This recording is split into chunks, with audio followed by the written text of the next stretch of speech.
Happy Mindful Movement Friday with Lee from Positive Constructs and the Code 9 Project. Okay, so we've been talking about respiratory systems and breathing, and remember we talked about mobility a few weeks ago? Well, today we're going to focus on some more mobility exercises for one of your ball and socket joints, your hips. All right? Remember, mobility is key. It is key not only for overall movement and wellness, as well as enhanced athletic performance, but also for prevention of injuries. Yes, yes, yes, yes. And pain, specifically with the hips in your back. Did you know that there are 15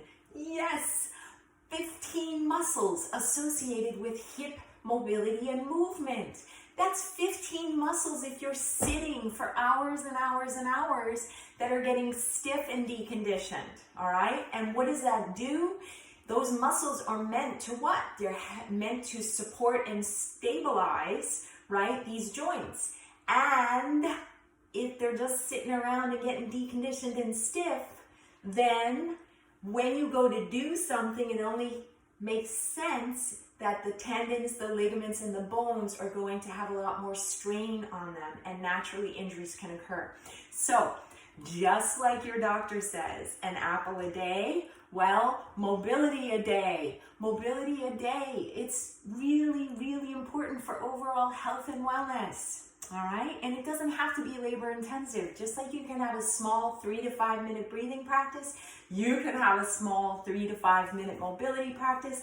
And yes, it makes a huge difference. Okay, so we're just going to do a couple of basic mobility exercises for your hips. You can build off them, and as the weeks go on, I'll give you some more options. All right, so you can see I'm sort of seated in this funny angle position. How did I get there? Let me show you.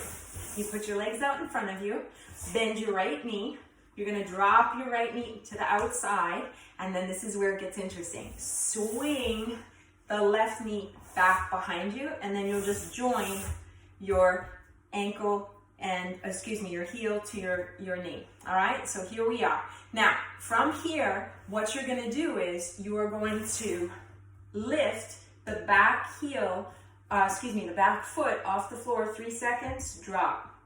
1, 2, 3, and down. 1, 2, 3, and down. You do that 3 times, and then 1, 2, 3, straighten the leg. 1, 2, 3, restore, making sure that the foot is flexed.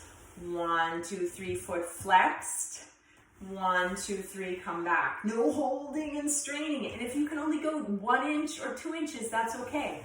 1, 2, 3, and bring it back. How do we get back to center? Straighten, swing around, and then we do the same thing on the other side. So bend the knee, drop it, swing the back leg, foot is flexed, join the heel to the knee. First exercise, we're lifting the back foot off the floor, 3 seconds. 1, 2, 3, and down. 1, 2, 3, and down. Last one. 1, 2, 3. What do we do next? Slowly extend like you're kicking. 1, 2, 3. The entire leg, shin, everything stays on the floor. Sliding back. Okay? 1, 2, 3. Back to center. 1, 2, 3. Back to center. How do we get back to seated position? Straighten, swing around. Okay, so there are 2 very basic mobility exercises. Okay, the key here is to practice every day. Do not force beyond your slightly uncomfortable range of motion, okay? It's gonna feel creaky and crampy because your hips are tight, all right? But this is not a forceful type of exercise. Mobility exercises are meant, they're dynamic. Yes, there's movement involved, but you do it gently and you use your breath.